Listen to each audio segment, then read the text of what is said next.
Haha. Good morning. Good morning, everybody. We're going to pretend like this stuff never even happened. That's There's why our no day proof. is so fun. Welcome, welcome, welcome to my IUL or it's not mine, our IUL and annuity training. This is Tuesday. What's today's date? June the what, 18th? Yes. Yes, June the ma'am. 18th. We do these every week. My name's Carmen Hornberger, and we're going to get started with training. We do this every week, and like I said, we started off and we ask people exactly what they pretty much did over the weekend, and if they've got new cases that they want to talk about or work on. This is what we do first. We talk about new case design, we talk about prospecting, but I wanted to kind of talk about one thing today because I got a call not only from one agent, but um, I've been handling and taking calls from several different agents. It just seems like about the same thing, but I'm not going to get into that right now. I'm gonna talk about that a little bit later. But right now, who has a case design that they would like to work on regarding an IUL or a annuity? That's the first thing I want to tackle. Does anybody need help with a specific case? Juana is saying me. Let's go. Juana, wait 1 second. I need to get my charger. Wait a minute. Wait 1 second before.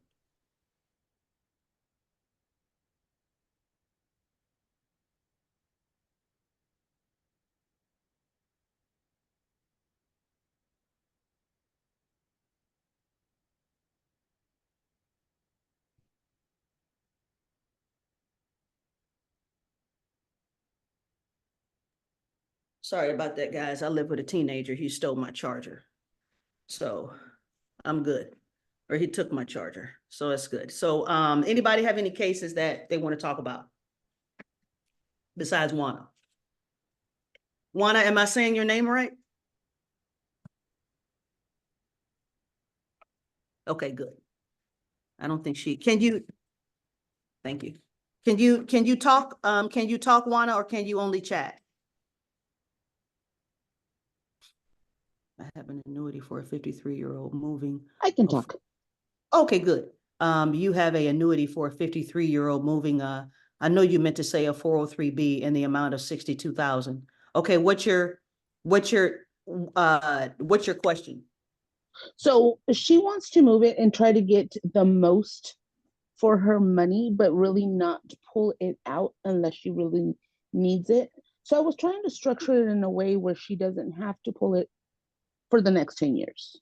And if she does, then she can. I've never written an annuity, so it's kind of like new to me. Mm-hmm. So I'm trying to figure out what would be the best way for us to go about it. What did you mention again for 10 years? I'm sorry, So you lost. she wants to keep it in there technically for a little bit over than 10 years because she wants to start withdrawing from it at 65. So she's 53 now. Oh, okay, then great. Then we would then you've got a lot of leeway there. So you could suggest for your friend, or you can call call Colton, or call your team over there, or call our team Okay. over there at Quantum, Okay. and let them know, Juana, that you want the best you want the best high performance FIA that they have for 10 years. That's doable. FIA. Okay. Mhm. That and So, I'm sorry for the terms. That stands for a fixed indexed annuity. oh, okay. Yeah. Mm-hmm. All right. I'll go ahead and call them then. Thank Absolutely. you. And let me know if you don't have Colton's number, or Quantum's number. As a matter of fact, let me turn my phone on. Do you have it, Juana? I don't think I do. All right, I'll give it to you. Give me a Okay. second. While I'm doing that, does anybody else have any other cases that they're working on? I have a question for you, Carmen, regarding the 10 years. Why would you recommend a 10 years and not a 9 or an 8? What's the advantage to that? Well, actually, it's not that, oh, hello, beautiful. Hey, Mary. I don't Hi. think I'll talk to you. How you I've doing? spoken to you a while back. I was trying to connect your son and my daughter so they could work together. That's right. I remember you now. Yes, I I'm in remember you. Ohio. Yes, yes, yes, yes. We got to get that going. He's just downstairs working on his Okay, good. just all Good. summer. That's So nice.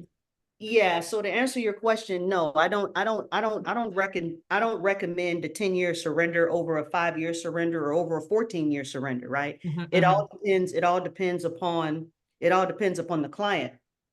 What made me say 10 years is because I was listening to Tawana. That's mhm. why I asked her, that's why I just asked her why her client was looking for 10 years. Because she said that she gave a great answer. She said, because Carmen, she told me she really didn't need the money until 65. She's 55 or almost Got 55, it. right? Got it. So that just comes to just listening to just listening to the client. But we have we have immediate annuities, Mhm, meaning we have a annuity that will a immediate annuity is when you just roll over the funds and then immediately you have the opportunity to take the money out. So we have immediate annuities, we have 3-year annuities, 5-year annuities, 7-year annuities, right? So we have, so I just wanted everybody to know and answer Baron's question. I just wasn't throwing out 10 years because that's just a standard year for a annuity. I okay. did that based upon what Wano was saying. So if you have a client that's let's say 50 and they have 15 years to 65, I know you can start withdrawing at 59 and a half. Is it recommended at least wait to 65 to start, getting your distribution, or can you start at 60 and avoid tax charges? Good question. I don't want any of us to get stuck on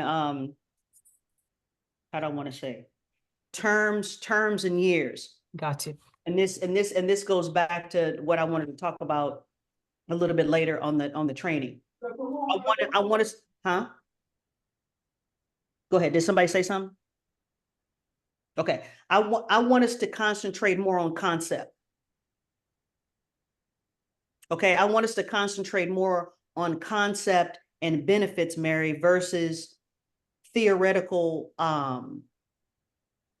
like product design, right? So if we know that conceptually the basics and the benefits of a annuity, we could explain it, right? We can explain it to anyone, right? So let's just go through it like at a high level, right? If we knew that all annuities basically give you immediate access to your money, we can explain that and break that down in terms, right, to a client. If we better understood, like the benefits of a annuity. Does that make sense, Lorraine? Yeah. So, Mary, to answer your question, any annuity can give you immediate benefits. It just depends upon the client. I haven't done many immediate annuities, but let me give you a example of Emma's in the waiting room. Let me give you a example of a immediate annuity. A immediate annuity could be something that could be done in a structured settlement. Okay, everybody on this phone, everybody on this line is smart. So I'm about to talk some high end stuff. So let's just say that we knew a attorney.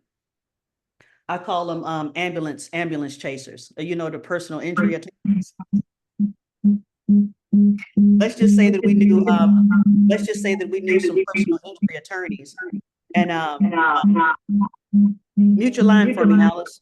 Carmen, you're echoing. Okay, thank you. I'm echoing. Okay, thanks.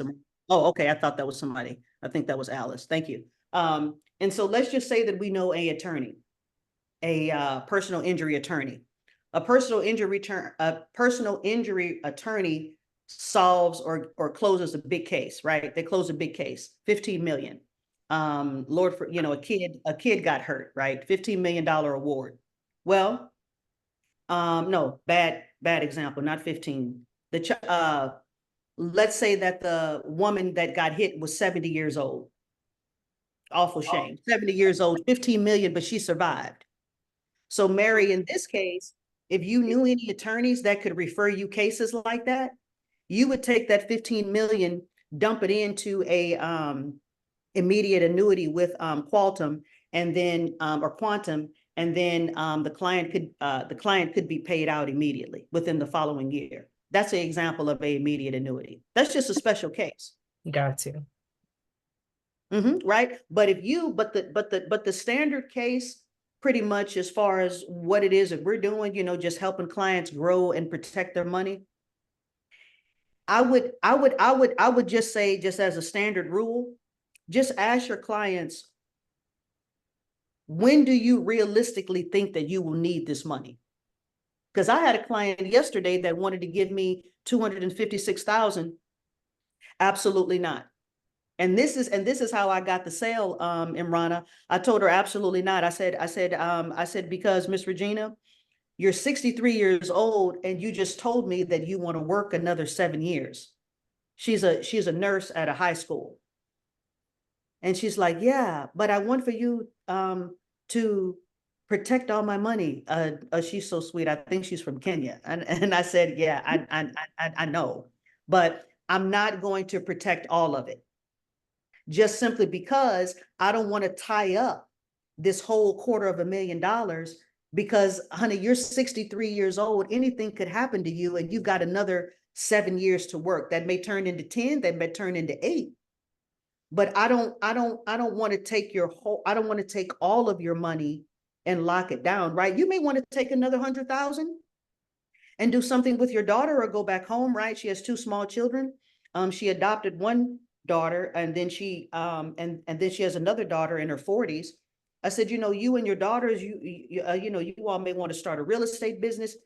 You just never know what the future holds. I'm going to protect some of your money, but not all of it.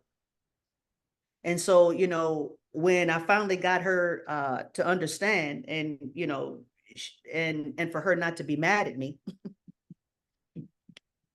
she referred me to somebody else because now she understood.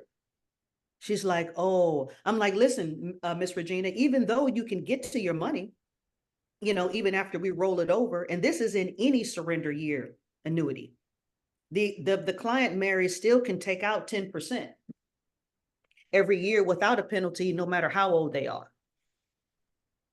Got you.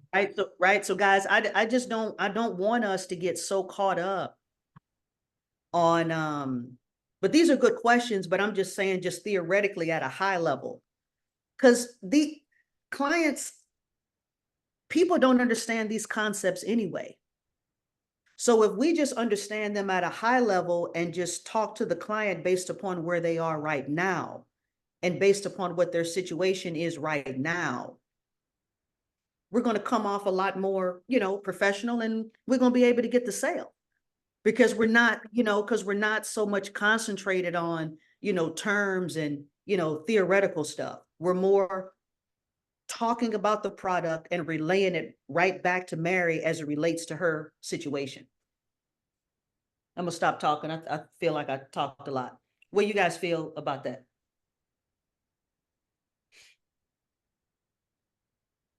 Mary, does that simple The and information. Thank you, Carmen. clear. is that making Definitely sense, clear. Mary? Thank you. Great. Just want to make sure. Anybody have any other annuity questions or just basic IUL questions? Because I want to talk about some other things today. I mean, we're still going to do IUL training, but I want to talk about some concept things today. So one thing I'm having like trouble just understanding is like properly structuring an IUL, just to achieve like the proper goal. Because it seems like every single time I play around with it, it messes up, and I feel like it's bad. Like the FBI is gonna knock my door down anytime. So Yeah. I need your help fixing it. So you know, people don't run after me with pitchforks. I know that's right. Let me turn my phone off. Sorry, I made fun of your amazing computer. Listen, I'm computered up over here. Yeah, no, I bet you are. Oh, that's okay. Hey, listen, I'm Yeah. gonna get you back. It's all good. Oh, I didn't Listen, do we do these anything. all the time. Just be able to take it, okay? Because I'm pretty love. snazzy. I'm pretty cool with it. You know that. Hey, I bet you are. I bet you are, Miss Hornberger. Oh my gosh, you guys are funny. I'm just a nice guy. I know you are 100. So you want to talk more about a more conceptual Yeah, just like properly structuring it, you know, so they're seeing money being earned, okay. and you know, different things like that, just like the different ways. Because I know Okay. like I'm doing it to accumulate, but Mm-hmm. I don't know which one, you know, what to put, let the computer do it, should I do it? You know, I just want to, I get it. yeah, be Okay, so effective. let's do this.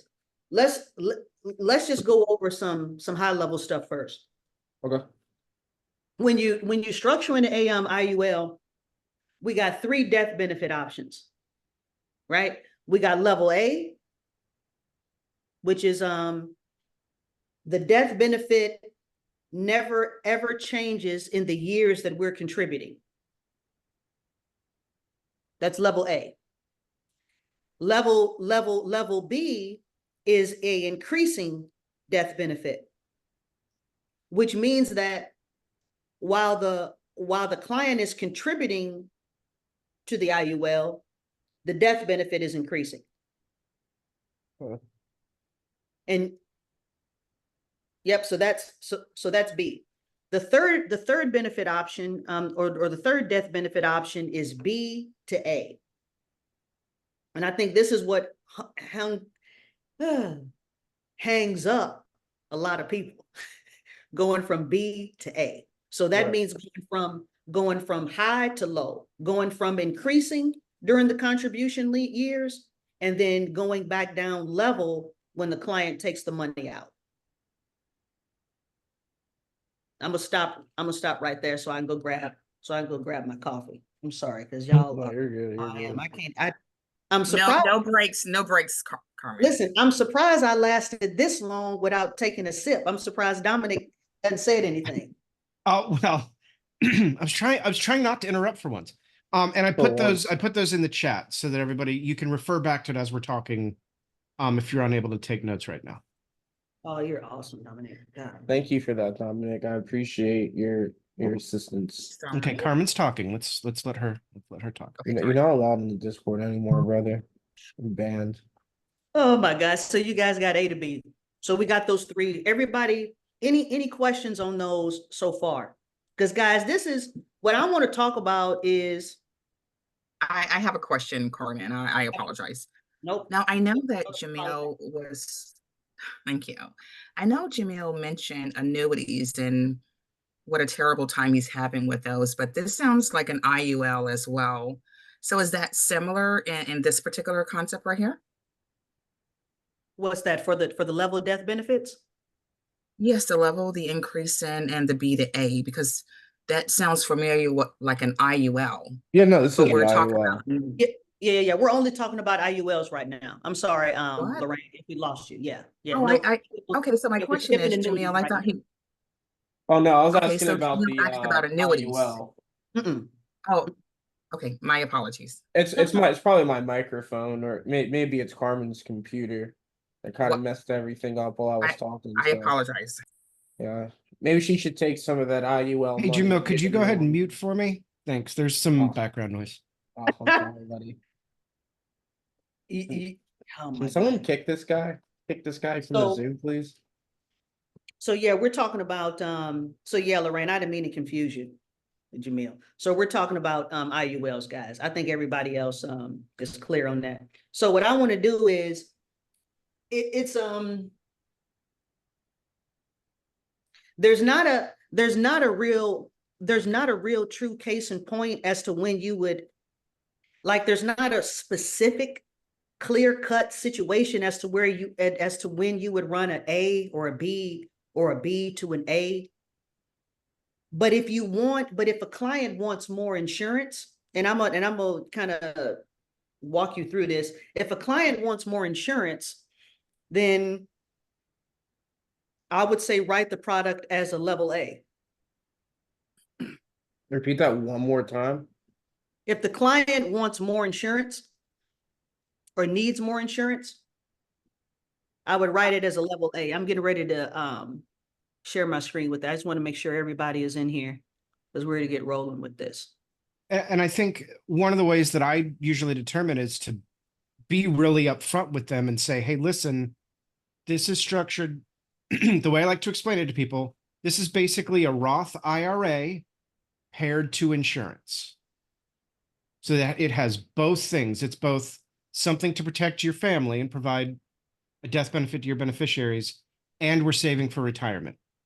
Does that make sense? So I want to make sure they understand that before we get into A, B increase. I want to make sure they understand upfront this is both life insurance and it's something where it can grow over time just like a Roth IRA can. Claudia asked, what do you mean by more insurance? Well, so if we have a level benefit, if we have an option A on the IUL, right, typically the death benefit is going to be a little bit higher, right? Especially up front, because if it's increasing over time, if it's an option B, the death benefit's going to start a lot lower and then grow over time. It can typically, it depends on how long they're contributing, but it typically will grow to a bigger extent. But let's say, you know, like for Jamil, if I was setting him up right now, his option A may be 100,000. His option B may start at 50,000, but once he contributes to it for 25 years, it may become 125,000 or 150,000 over time. Okay. But let's say let me give you a quick example. Let's say that they just got a mortgage and we're doing mortgage protection for them. And the mortgage is 100,000. Okay. I'm using real easy numbers here. Okay. Well, we may get them an IUL that's option A that covers $100,000 of insurance to say this is specifically for your mortgage. Right. Or we may say, you've had that mortgage for 10 years. You only owe, 75,000 on it. So let's get an increasing that only covers you for 50,000 now, but it will increase to something that over time will cover 100,000. So that would be option B. And that would be an option B because it increases over time. So the difference when I say more insurance, they might want more insurance up front and less going to the accumulation. Or they may want more accumulation up front and not as worried about insurance up front. Does that make sense, Claudia? Yeah, I have a question. This is Solis. So my question would be, let's say if a client says, I want to contribute $100 a month. Let me know what the face amount is gonna be. And you put $100 a month premium. Okay, I'm sorry. $500 a month premium in there. And you're solving for the face amount. If you make it level A, it's going to automatically give a higher face amount than if you made it B increased it. It's going to automatically give it a lower face amount. Well, I think that's what Carmen's going to go over here in a second. So I don't want to steal her thunder. I just wanted to make sure that the difference between option A and B was well understood before we can do that. It's a great question, so that's what she's about to explain, I believe, here in a second. Can you guys see my F&G screen? Yes, ma'am. Because I don't know why it's taking so long to load. Jamil, shut up. Cool. That's cool. That's all good. Have you ever written an IUL through anyone other than F&G by any chance? Yeah, me, Columbus. Columbus. Because I can't write F&G, unfortunately. So every time we look at those, I try and follow along, but I can't write F&G, unfortunately. Okay. Okay. We can little vector, but if it like at a different time, if like anyone, later today I can I'll do that with you. I definitely want to write more IULs, but sure. you know. Anybody Jamel, else I that- looked at one, did a quote for one, just a comparison on NLG.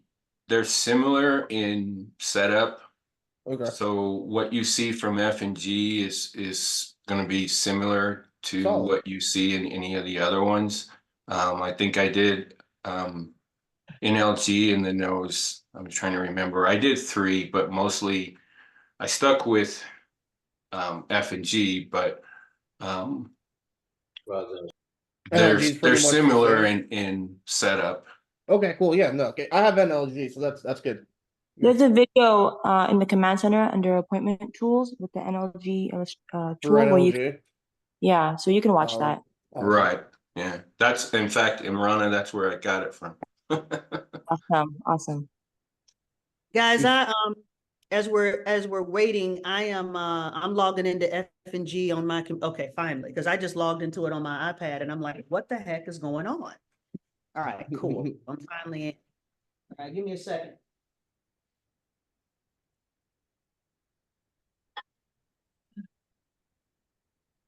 All right, so we talked about the death benefit, increasing level. Let's get into this. Applications. Oh, no, well, no, I don't want to go there. Because I already got some pre-populated illustrations already done. So let's take a look at this.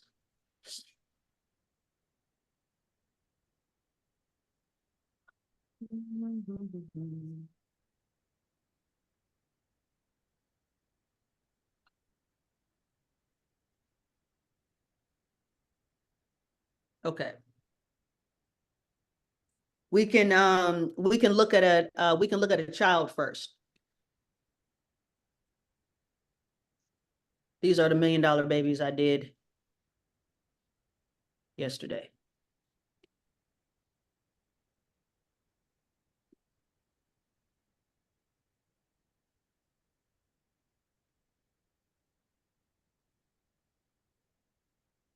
Really slow today. Oh, Robin B.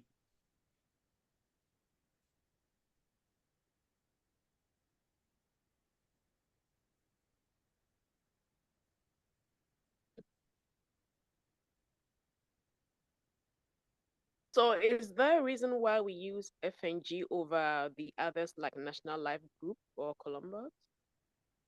No, you can use whatever carrier that you wish. I'm just the trainer, Sola. So I like F&G. I got a good relationship with F&G. F&G has the highest index right now.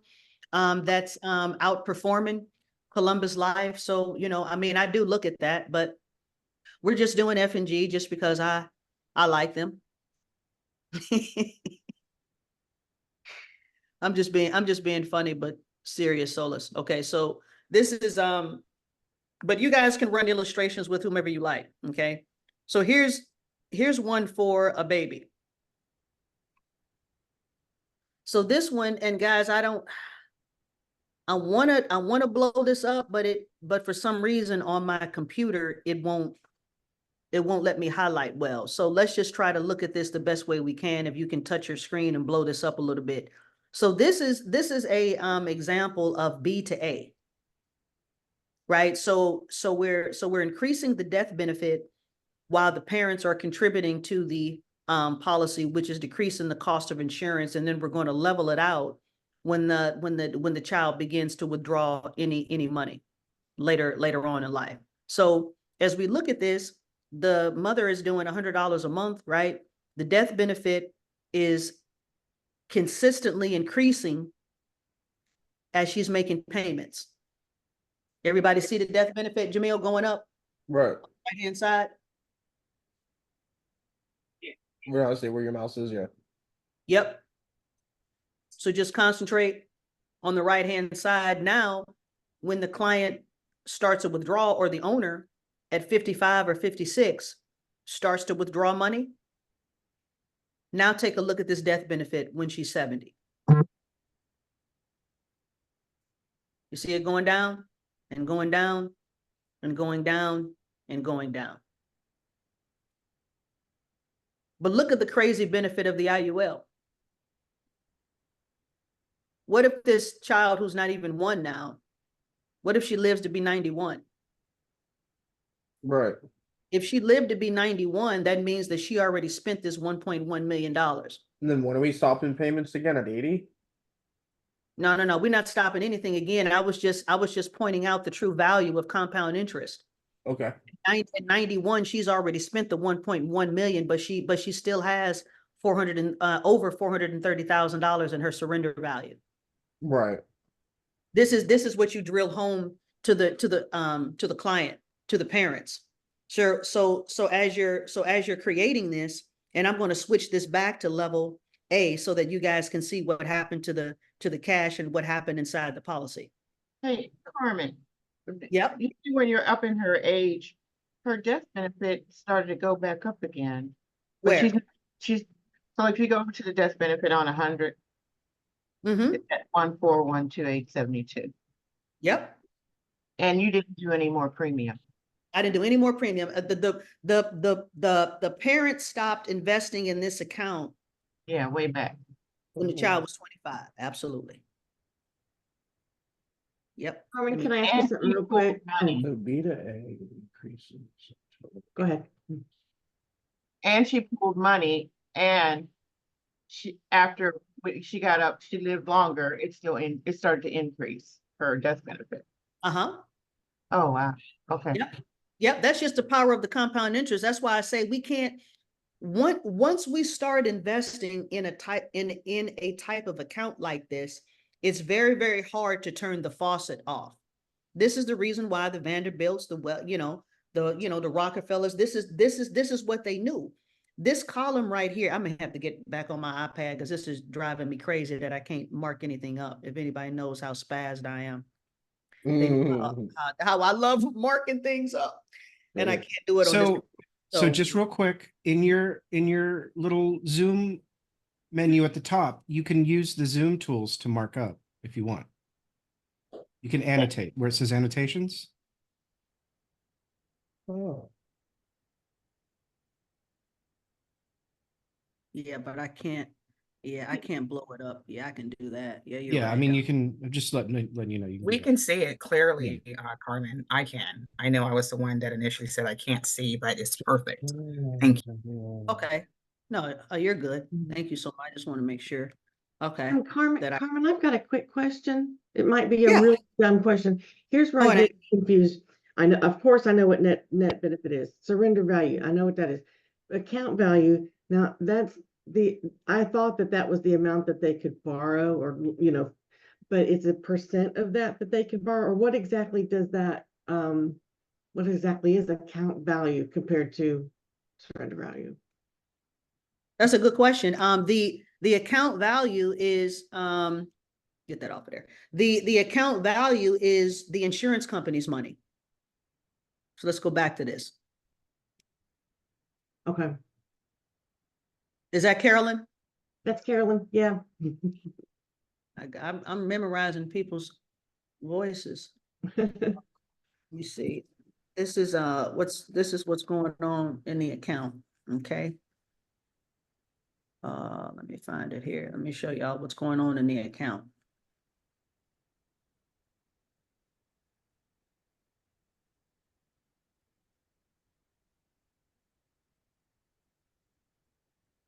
This is what's going on with the account value.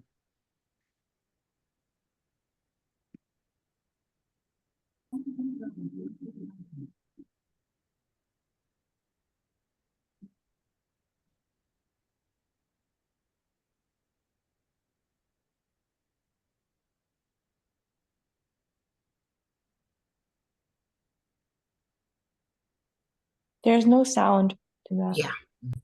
Thank you. I was just about to say. You I don't use even this- know how to so, even. yeah. I set up one of these banking systems and I put this $100 in. 30 days later, you call me up and say, Chris, I got Maybe I need to. this great deal. You've got to get in on this. I'll pay you 12% if you can lend me $100. I then go to my bank and I take this $100 and I give it to you. But most people would say, well, it's the same as the bank. Nothing. I just took the money out. But you see, that 100 I just took wasn't even my money. So my money's making 6%, but I just took that money out. Whose money do I have? Insurance company. So the insurance company lends me money from their account and collateralizes it with mine. When they do that, that loan they gave me, a lot of people are like, oh, that's bad. I don't want another loan. I don't want to pay it back. Great. You don't have to pay it back because what the insurance company gave you was your death benefit earlier. You never. So, Carolyn, what's going on here is that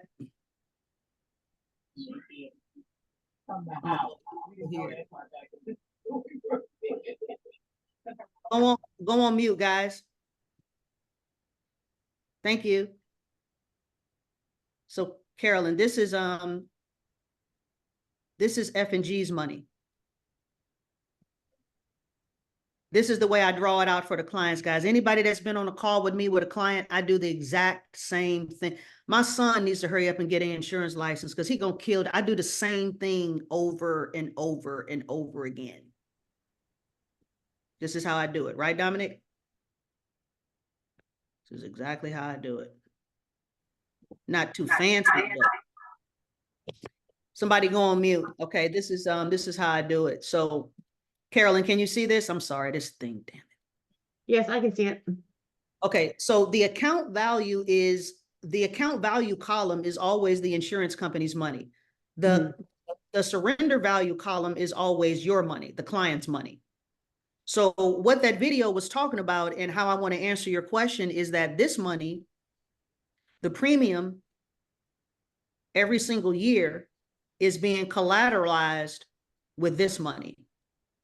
That's how come in the, yeah, I'm sorry, I'm gonna have to get on my iPad. But that's why in the 8th year, right? I mean, this is a 10-year surrender product. I'm just choosing a year. It doesn't matter what year, so don't hold me to this. This is why you see in the 8th year that the account value, even though it's been collateralized with your money, doesn't the account value have just a little bit more money in the surrender value?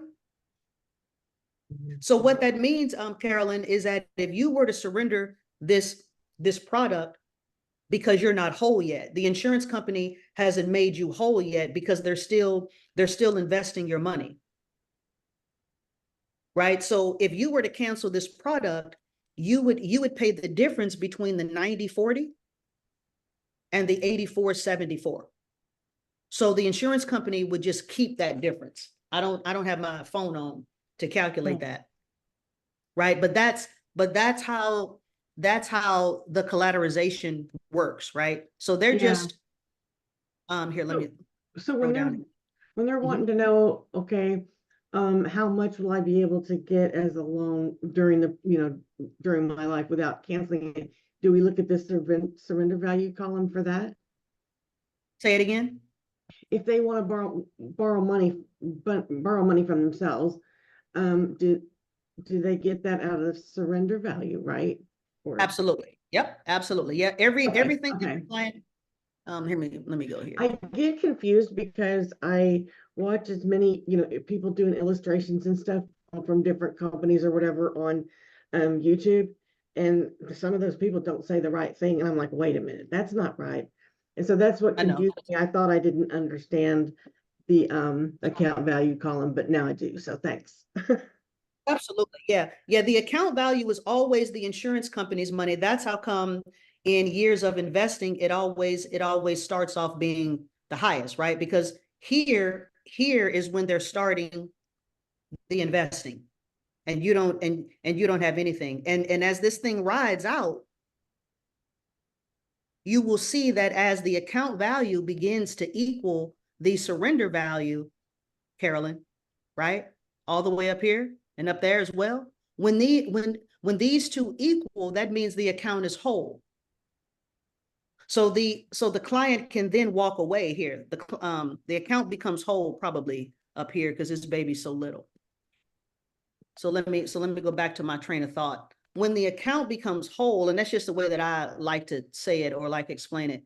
Let me see where it becomes whole. Remember like right here, I think. Let me get my pen back out. Account becomes whole pretty much at 17, in 17 years.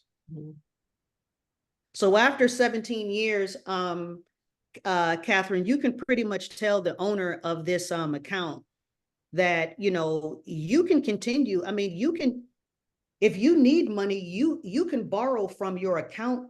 You can borrow from your surrender value whenever you have a positive number. Just know that it's going to, you know, affect all the cash, you know, it's going to be consistently growing in the account after that. But if they don't want any more surrender cost or surrender fees to the account, it looks like with $100 a month, with it hypothetically growing at about 6% every year. I don't know why I'm drawing that. 6% a year. It looks like the surrender value is going to end at year 17 or 16. Sorry, right above that. 16. You see that? That's And when the so- client would, oh yeah, that's when the client wouldn't owe us any money. Okay.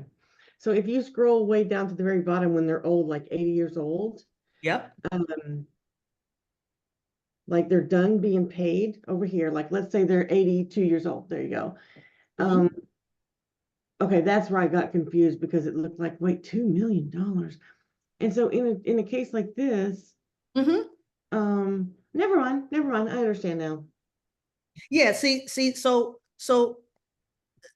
guys, Carolyn is commenting, and then she stopped because she's kind of getting the concept now. So all of this money, that's why I tell people, you don't have to pay money back in an IUL because it's not your money. I mean, right? Because you know, some of it isn't your money anyway. It's just been leveraged. So for the past 90 years, the client has just been leveraging this money that's been growing from the account. And the insurance company has only been giving you this money, but you've been leveraging their money throughout the whole course of this contract.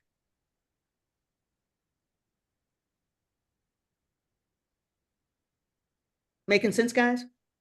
Thank you. Yes. So that's why it keeps growing when she gets Yep. really old and she gets Yep, up into the millions. Absolutely. It just keeps growing. Yeah. Because all the while you've been borrowing from here. I'm gonna go back up here. You've been borrowing from this the whole time. It just started off small. Look at how it started. Started off with $856 more than 80 years ago. So it compounds quick, guys. All you're doing is borrowing from the insurance company's account. They're just lending you money tax-free from here to here, from here to here, from here to here. How do you get this to grow? The surrender value? Contribute more. We're going to get more into infinite banking later, but people just put in 50,000 in order to take out 45,000.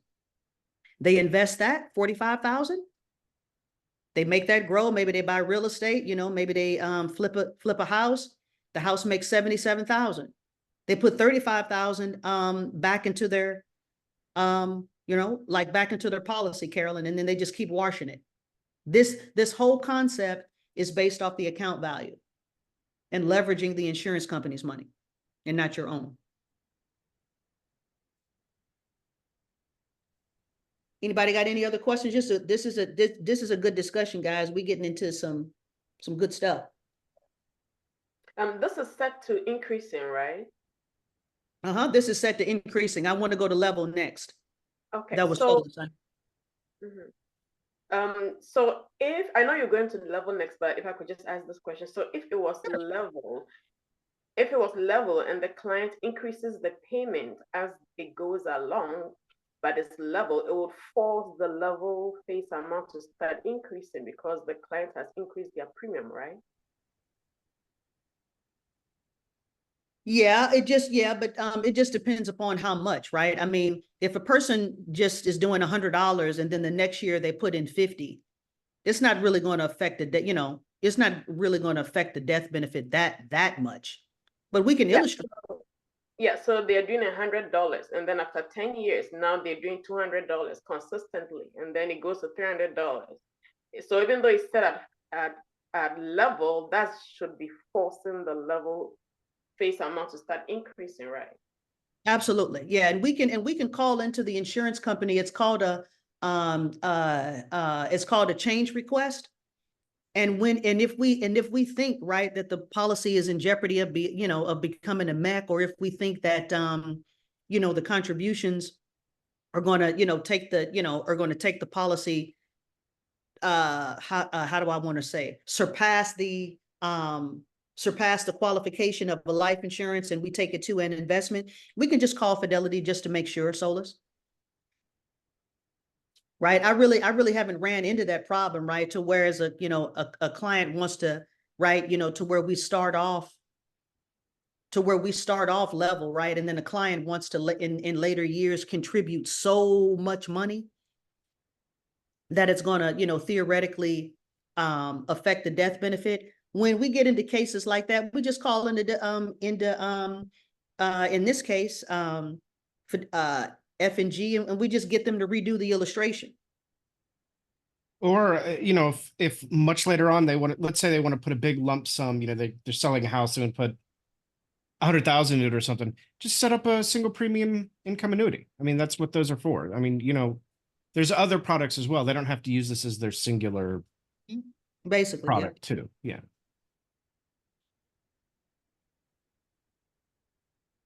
Solus, you good? Did you have another question? I was going to switch it to A, so we can kind of look at the difference. Yeah, I'm good. And then my other question, the initial question was, if it was set at a specific face amount, and then you did a level versus you did it increasing. If you did it increasing, will this automatically start at a lower face amount, same premium? And if you did a level, maybe it will start at a higher face amount, same premium? Okay, you have to walk me through what it is that you're talking about. So let me go. Yeah, I mean, if we're doing the illustrations for the client, and let's say the client is putting in $200 a month, and I did it at level. Yeah, so you want to solve for the face amount. Yeah, and I did it at level. Will it give me a higher face amount versus if I did it at increase in same premium, and I'm solving for face amount, will it give me a lower face amount from the beginning because that is increasing? Have you done that before? I haven't done it to compare like that, but I have done the illustrations using F&G before.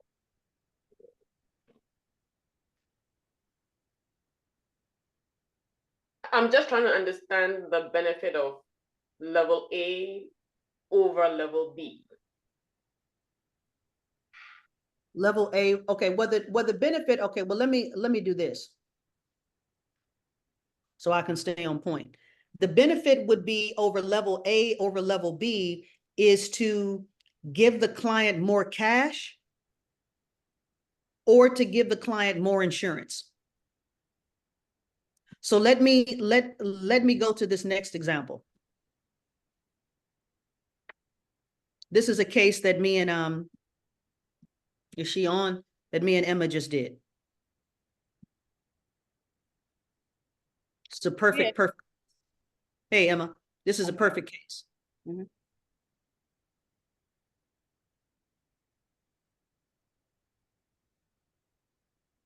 So guys, again, if you the difference between or the benefit of level A versus B is that you're giving a person more cash, or you're giving a person more insurance. Now, this woman right here is 52 years old. She's doing how much? $1,400 a month. She's switching B to A. So let's look at this. In the years that she's going to be contributing premium, her death benefit is going to go up. In the years in which she's taken her withdrawals, her death benefit is going to go down. Now, I want for you to look at the difference of this cash. I want for somebody to spot check this and write this number down. Going A to B for a 52-year-old female, it doesn't even matter the amount. This is a concept drill. She's putting $218,000 in, and from A to B, she's getting out over $600,000 in cash.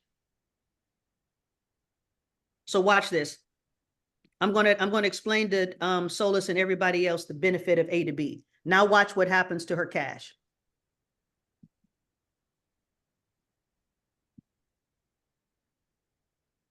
Let me go back and explain something. When you run A to B and you run it in an illustration, you have to put down the year in which the death benefit is going to switch back to level. So in this case, the age was 66. I'll go back and I'll point that out later. Don't want to get hung up on that. So let me switch this to A. Now let's look at this. It's going to blow your mind. Jamil, this points back to your case design, honey, and how you get and how you get confused and flipped up on which one and which way to go. Right. Yep, I know. This is a good example of this. Look at this, guys. Look at this, Solis. So now we gave the client what was the death benefit in the other one? It was 400 and 414, 400414. Thank you. Who is that? Mary? Emma. Thank you, Emma. Now look at her death benefit. So now her death benefit has doubled, Jamil. Now we're giving her more insurance, but guess what happened to her cash? We're on level A now, guys.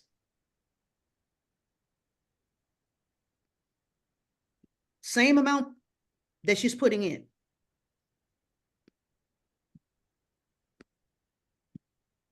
It doesn't even tell you. It doesn't even illustrate it. It doesn't even illustrate it, Solis. It doesn't even illustrate the cash coming out because we've used the majority of her premiums in earlier years to fund the death benefit. However, at 66, she's got 200,000 in there, and and her account is steadily growing, but she doesn't have 20 or 25 years worth of tax-free income. She has some income, but not the income that she has. Let's go back to the other one and look at what her income would have been at 66 on the other one, A to B. You guys, Jamil, is this making sense now, honey? Yeah, that would be on Sort of. increasing, it will be 604,047. What did you say, Emma? Yeah, it would be the other one, the one you did earlier on the increasing would have been $600,000. I mean 604,047. No, Emma, I'm saying, yeah, because you got that illustration that we did. Are you saying that 66, that AQ's surrender value at 66 on the A to B one that you have is 600,000? Oh, did you ask the surrender value? No, I don't think I gave you the surrender value. You're gonna have to look at that. Well, I don't know what you were talking about for 600,000. So let's just go back and let's just look at the other one. I think 600,000 was the payout. I think That was the payout. withdrawal loans. Yeah, for after she hit 66 to like. Right. Yeah, no. Yeah, no, I get that. But do you see in this one that has ran A, we don't have any withdrawal schedule. Because the majority of her cash got eaten up by giving her more of a death benefit. But at the age of 66, I'm here on this column. It looks like she'll have, it looks like her money is growing, but she just won't have as much. So it's more for the beneficiaries on this kind of plan. Right? Absolutely. Yes. Absolutely. There you go. And the death benefit stays level. Look, guys, it stays level all throughout the plan. And it doesn't increase at all? Yeah. It doesn't increase at all. That's what level means. Yep. It'll never increase. But look at what happens to her cash. That's the main thing. The whole point of this is to show you guys the difference from A to B and how to run it. Obviously, the A takes away the cash from the client and it automatically doubles the death benefit.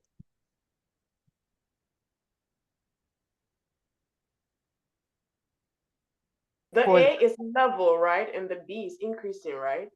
Yes.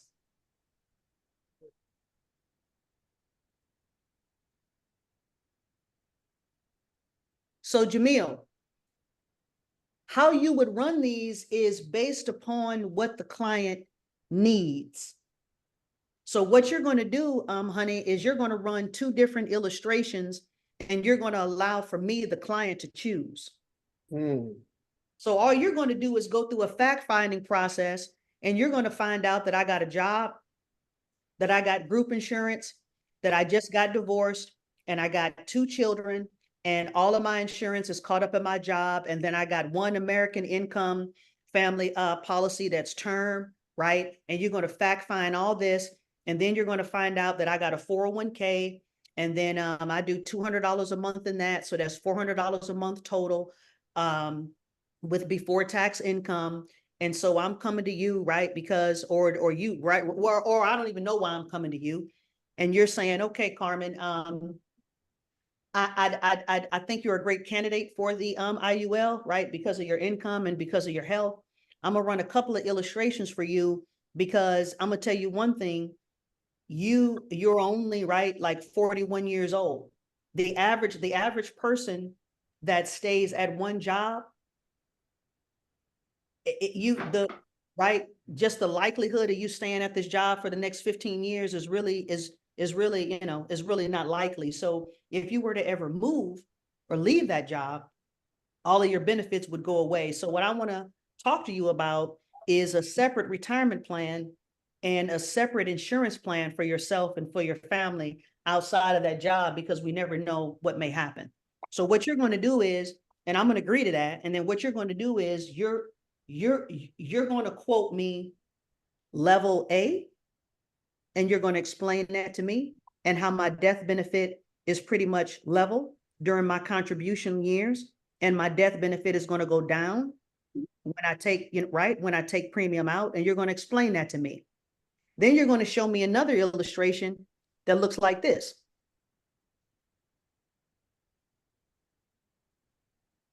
Go back to this one. Then you're going to show me another one that looks like this.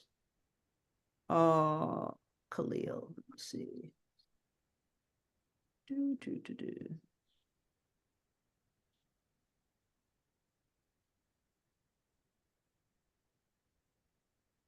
you're going to show me another one that kind of looks like this. And we're going to go from B to A. So this one is death benefit option A. I'm going to change this from B to A. And we're going to go back to the face amount. Oops. We're going to go cum max income. Well, I didn't even have anything in this one. Sorry, guys. Wait a minute. Give me. You put 500 in here.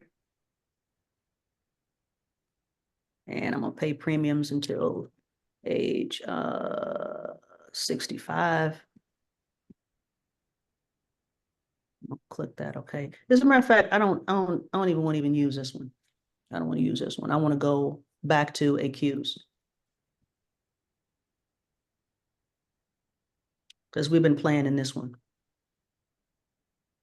All right. So we already saw A to B. So and now we're seeing option now we're looking at option A.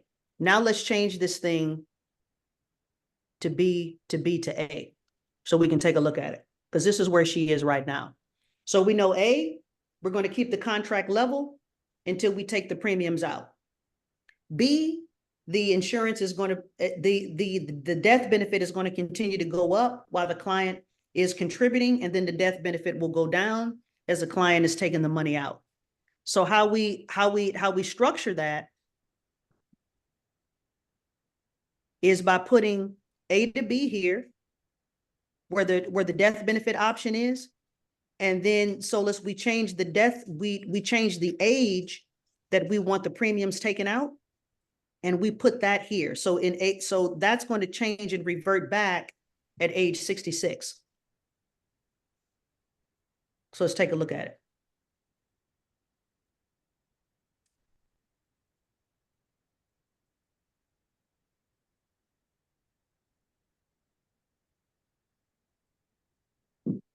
Okay, so let's see here.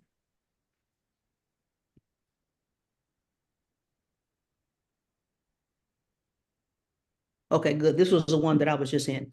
So the death benefit goes back down. So Jamil, so you're going to ask me, Carmen, this is the previous illustration that we ran was giving you a little bit over $800,000 in a death benefit. I know that looked good for you, right? But now let's look at your cash, because the other one was giving you only about, by the time you were 66, it only gave you about $221,000 in cash, but it didn't have any premium outlay. Right. So I wanted to ask you, would it be more beneficial for you to have more of a death benefit for your children while you're contributing? Or would it be more beneficial for you to have more cash at the end of the retirement rainbow? And that's how you sell it.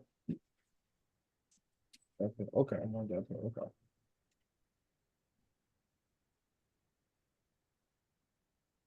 Anybody got any questions on that? I have a question. Mm-hmm. So when we're structuring for you know retirement, we only use B to A or B. Do we use B? Yeah, we can hear. Yeah, let's just look at just straight B, because there's really not that much difference. So let's just take a note and what the death benefit looks like, Robin, would just B to A, and then let's take a look at just straight B. Okay. So we got 400,000 from B to A. We've got her cash being at 66, about 269,000, a little bit more, about 270,000, even before she starts to take a withdrawal. So even before she starts to take a withdrawal, Claudia, her income is at 270,000, and then she has over $24,000 a year to look forward to in income. All right, so let's go ahead and change this.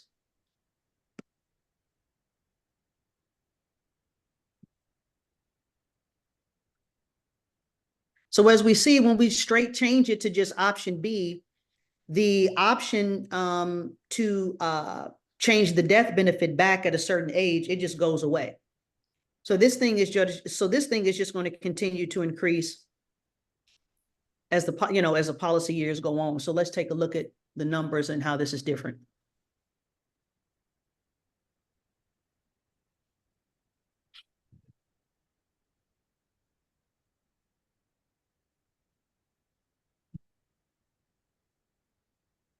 Okay.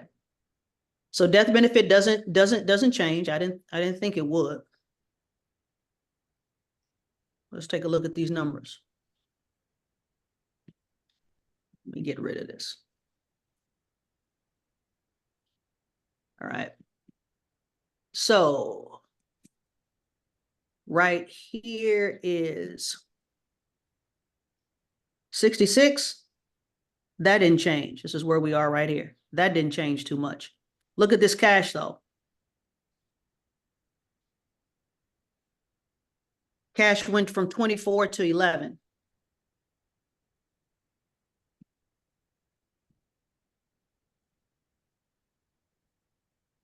Anybody know what happened to the cash?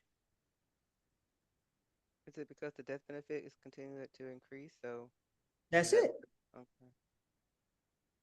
Robin, you said it. If that was Robin, guys, when we change it only to increasing, it is eating up the cost of insurance and eating up her cash because she's already 52.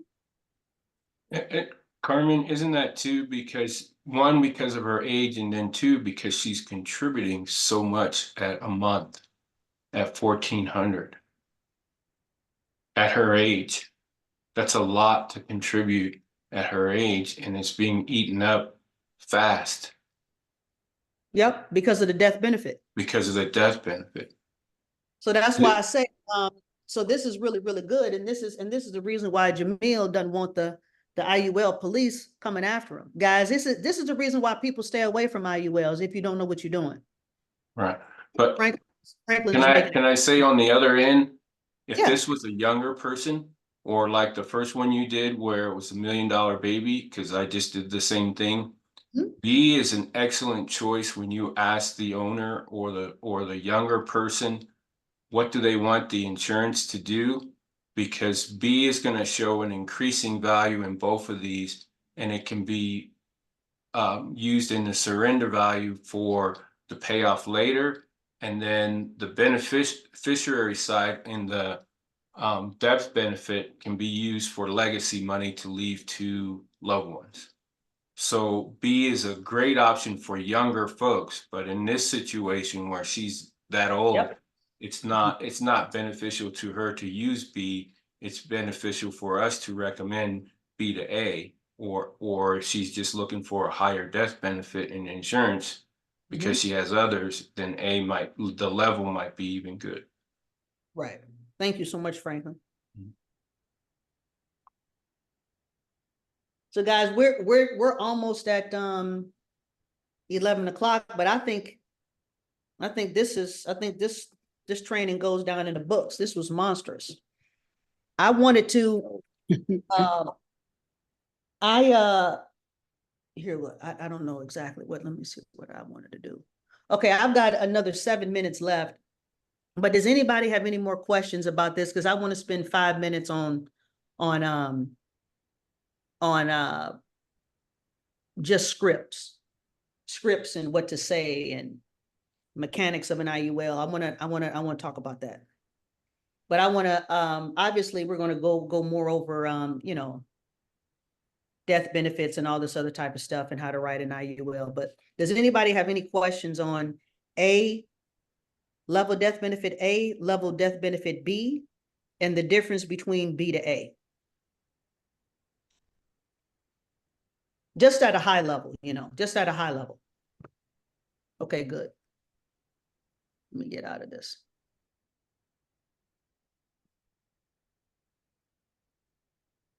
Close that. And let me stop the share. And let me see you beautiful people. Cool, cool, cool. Okay. What I want to talk about really quick, if anybody doesn't have anything else that they want to go over. I've been getting a lot, let me turn my phone back off. I've been getting a lot of calls from agents, and maybe that's just because my team is growing, or maybe that's just because, you know, it's sinking in, right? We're getting out here and we're talking to more people about IULs, which is good.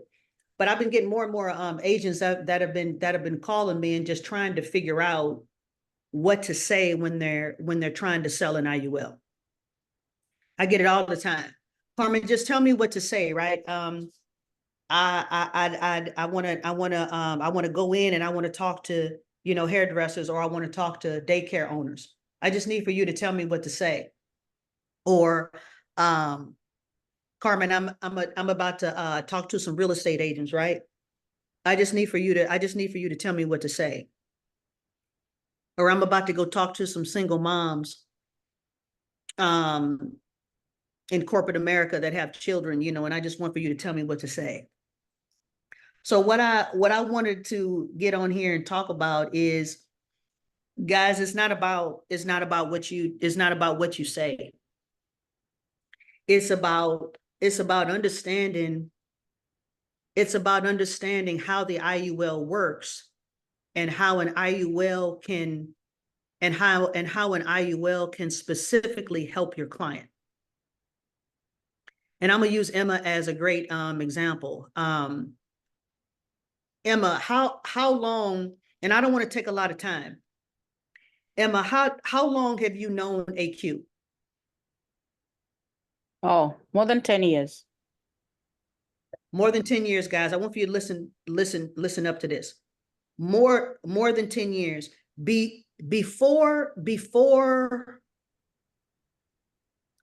last Friday, how successful were you in selling an IUL to AQ? Unsuccessful. Great. Thank you for sharing that. What made to you, you know, I'm just asking you, not AQ, what do you think was the main reason why you and I were able to close AQ, and this is your friend of 10 years. Why do you think that I was able to close her for you? I guess it's the way of presentation, honestly, Carmen, because well, everyone is not aware, but I had come from another agency, and the way we were doing the illustrations with whatever the carrier that we were using is totally different. And I know the amount of the IUL scares someone. You know, how much am I gonna pay? I mean, more than $1,000? That's a lot of money. But why I said the presentation is how you go about it. And so when I started with her, I was pretty new, like brand new. I just got my license. And so I did not do the illustration myself. And I'm not trying to say whoever did it wrong, but you asked me a question and I'm answering. So I'm just being honest in what I'm saying. Yes. So, and since that, I think she was put off. And she doesn't want to hear me talk. But I knew she needed this. So I spaced myself and I've been following up. Guys, you not believe it's been 2 years. I've been following her up. You know, we're going to talk just general stuff and I'll bring it up within a minute.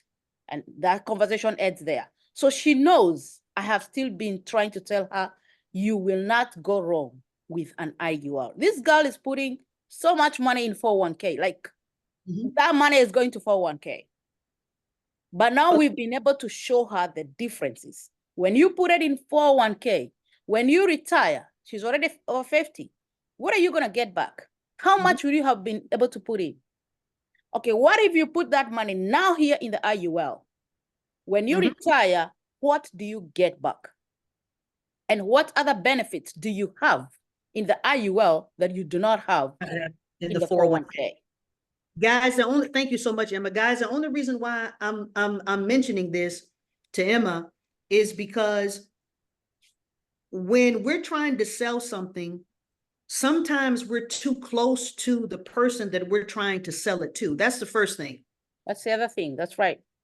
But just at a high level, if Emma knew, because Emma's strong, if Emma knew just at a high level what the 4 main benefits to an IUL is, I'm not saying she would have been able to close her friend, but I'm saying she would probably be more comfortable in talking more about an IUL, and she wouldn't be so focused on what to say to Aquila.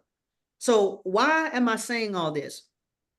I'm saying all this because if we stop concentrating so much on script and on what to say and start concentrating more on the individual and the relationship and looking more so at that person and saying,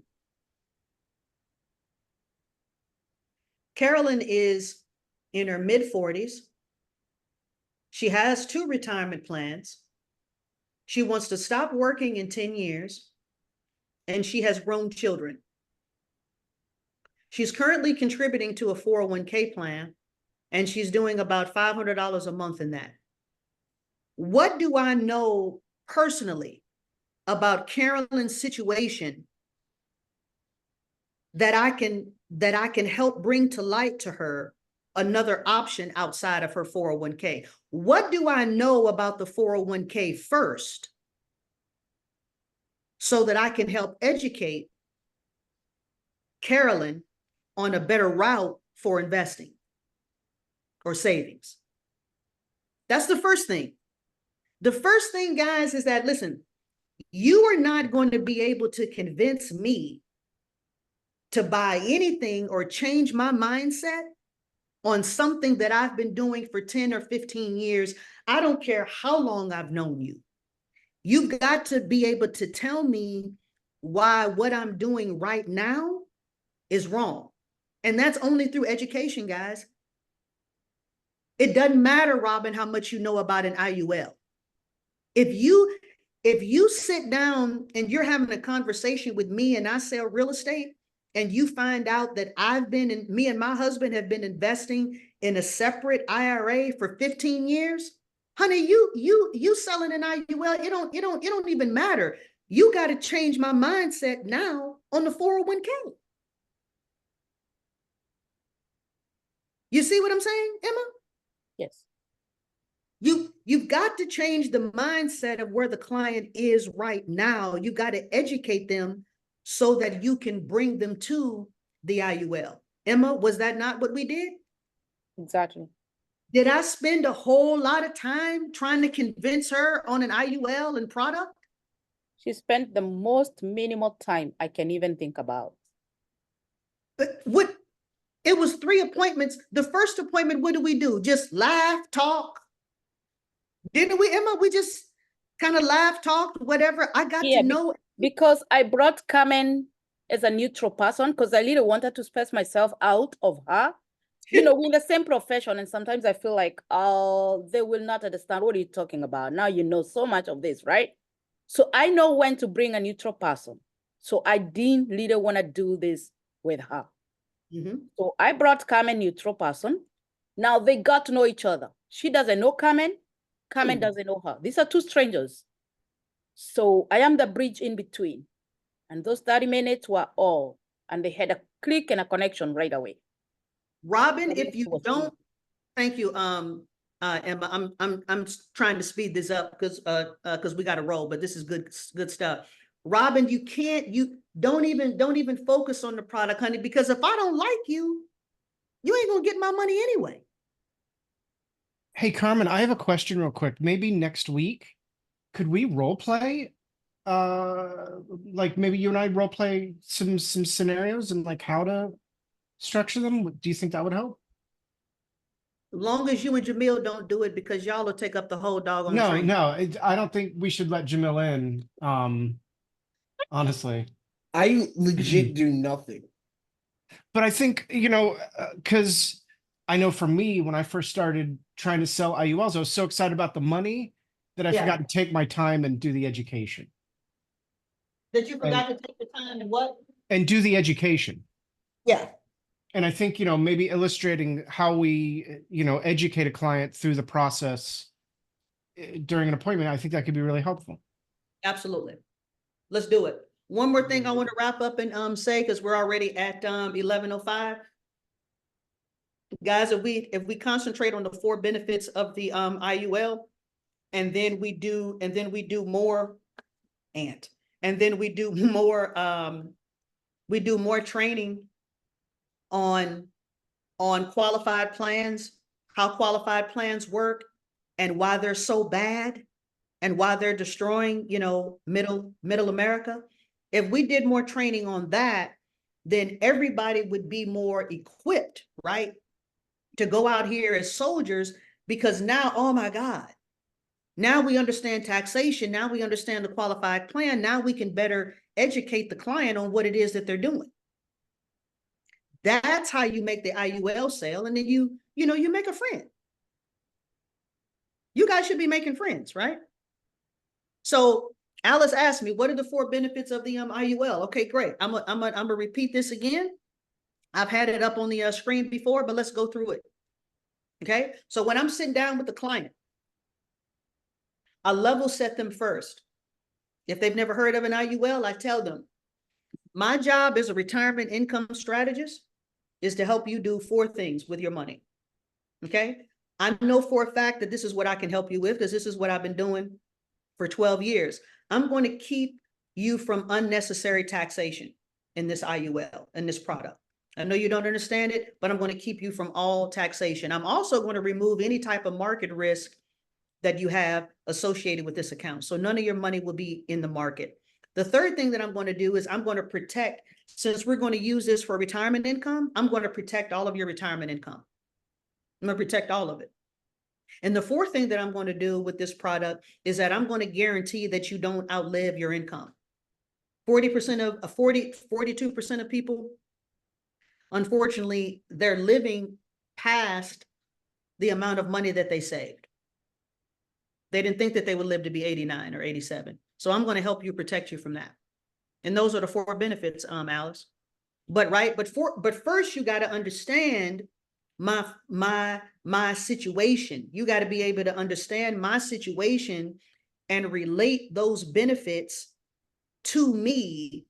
And then through your fact finding, if you figure out I've been in the 401k for 23 years, good luck. Good luck, and right? And now you know all the benefits. Now you got the script. But what do you say to your client who's been investing in a 401k for 20 years and you know they're only 52 or 47 and the IUL would be a good product for them? Where do you go then? Right? That's why I say it's all about the education. I'm gonna let you guys go. How was training today? Oh, it was amazing. Loved it. Made me super ready for lunch. Except that part. That part right there that just happened, not great. Rest of it, fantastic. You guys stop picking on Jamil. Or yes, stop picking on me. At least until next week. I am He needs to stop deserving it. I have done nothing.